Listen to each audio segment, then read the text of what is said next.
नमस्कार मंडळी, स्वागत आहे तुमचं नवीन एका व्लॉगमध्ये. कसे आहात तुम्ही सर्व? अपेक्षा करते की सर्व मस्त मजेत आणि हेल्दी असाल. तर नवीन दिवसाची छान अशी सुरुवात झाली. सर्वप्रथम श्री स्वामी समर्थ. तर मी आले होते शेतामध्ये. माझ्या मैत्रिणीचं शेत आहे, पण हे शेत मला खूप जास्त आवडतं कारण ह्या शेतात काही नाही असं नाहीच आहे, सगळं आहे. छोटं आहे, खूप छोटं आहे, पण सगळं आहे यामध्ये. खूप छान फळं झाडं वगैरे लावली आहेत. त्याचसोबत प्रत्येक प्रकारची पिकं पण इथं घेतली जातात सीझननुसार. भुईमुगाचा सीझन असेल तर भुईमुग, गव्हाचा सीझन असेल तर गहू, कांद्याचा सीझन असेल तर कांदा वगैरे सगळे प्रकारचे सीझननुसार इथे पिकं पण घेतली जातात. त्याशिवाय इकडच्या भागामध्ये सगळं काही फळझाडं आहेत. गवती चहा, पपई, म्हणजे प्रत्येक प्रकारची फळं इथं पाहायला मिळतात आपल्याला. आणि आम्ही संध्याकाळी आलो होतो, त्यामुळे वातावरण बघू शकतात किती सुंदर झालं आहे. म्हणजे असं वातावरण फक्त गावाकडे मोकळं वातावरण पाहायला मिळतं.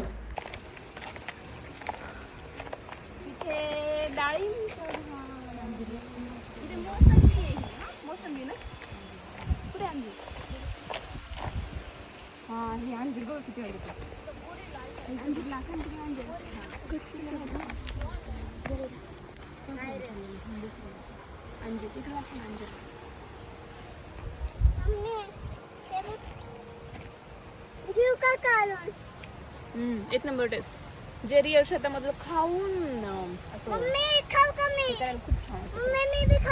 ते कसं आहे ओके खा. पेड्यासारखं लागतं. पेड्यासारखं ये ना, तिला खोटं खोटं म्हणजे तुला पेडा आवडतो ना.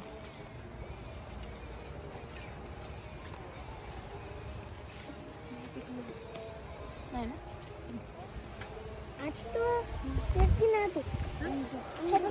अरे अरे ते खराब होतं बेटा, त्या मी फेकून दिलं. हे आहे डाळिंब. ऍपलचं झाड आहे ना. ऍपलचंच वाटतंय.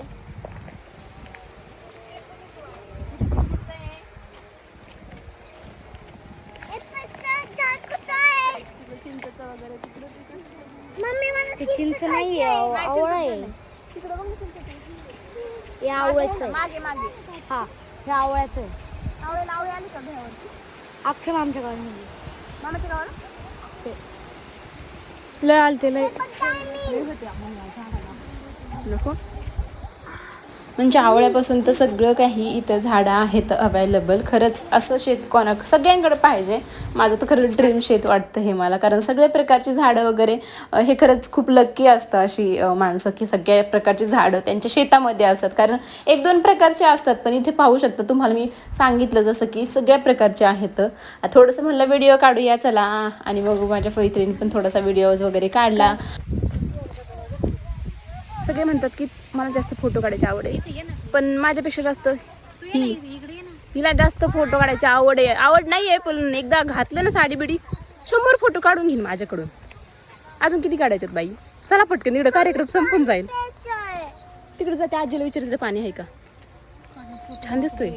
अगं बाई ग, मम्मी दिसते का? पप्पा पप्पा मम्मी ना. हा हा हा, चांगलं चाठळ झालंय.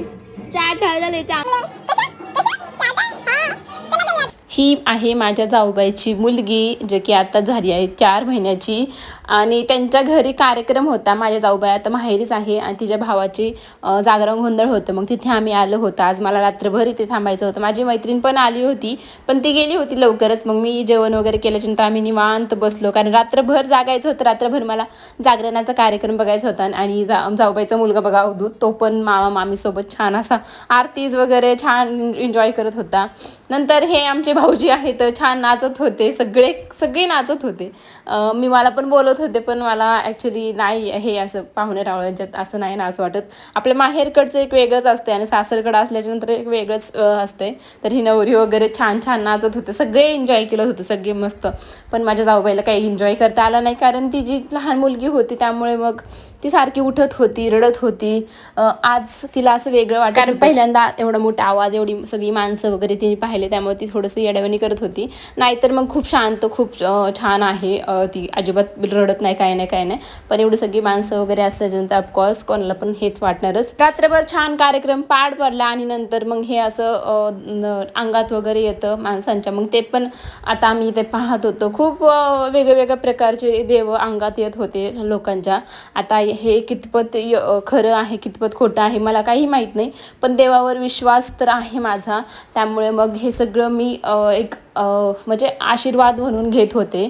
कारण हे असं दिसणं, हे म्हणजे स्वतः देव तर कधी दिसलं नाही आहे, पण हे असं देवाच्या रूपामध्ये हे असं दिसणं खरंच हे खूपच म्हणजे खूप भाग्यशाली मी म्हणू शकते. असं मला पाहायला मिळालं, कारण आजपर्यंत मी जास्त काही असं पाहिलं नाही. खूप रिअर म्हणजे 1-2 वेळाच मी असं पाहिलं आहे. तर खरंच खूप आज मला ग्रेटफुल वाटलं की हे सगळं मला पाहायला मिळालं. तर किती खरं किती खोटं माहीत नाही, पण मी खूप प्रसन्न झाले आहे हे सगळं पाहून. नंतर बघा इथे बायकांच्या पण अंगामध्ये येत होतं, मग ते पण इथे थोडं मी कॅप्चर केलं आहे, जास्त काही कॅप्चर नाही केलं. आता थोडंसं तुम्ही पाहून घ्या. नंतर सकाळ झाली आणि मग नंतर हा कार्यक्रम सुरू झाला आहे.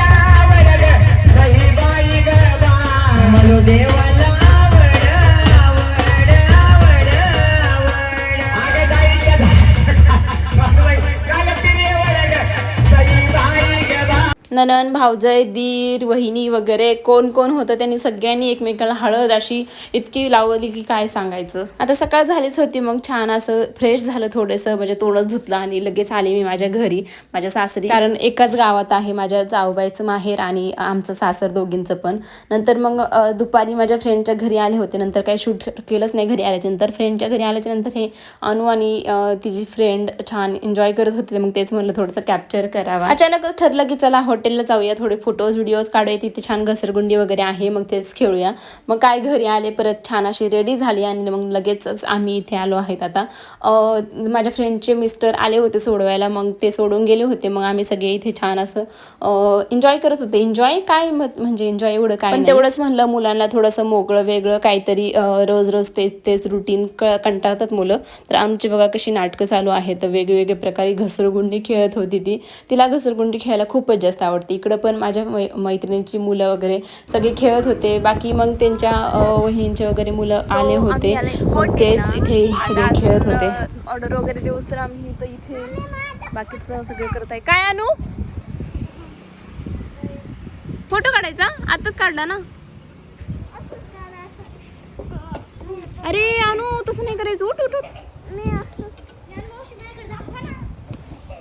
काय तू झोका खेळते काय करते, जा खाली खेळ मग. त्यांची नटिंग थांबणारच नाही, त्यामुळे म्हणलं चला आता 1-2 व्हिडिओज तरी काढून घेऊयात.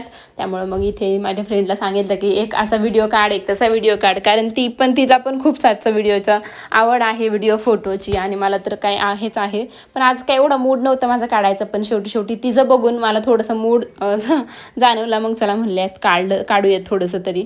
नंतर मग थोडंसं काढल्याच्या नंतर चला आता घरी जाऊयात म्हणलं. थोडासा टाईम होता, फोन केला होता, त्यांना बोलवलं होतं घ्यायला.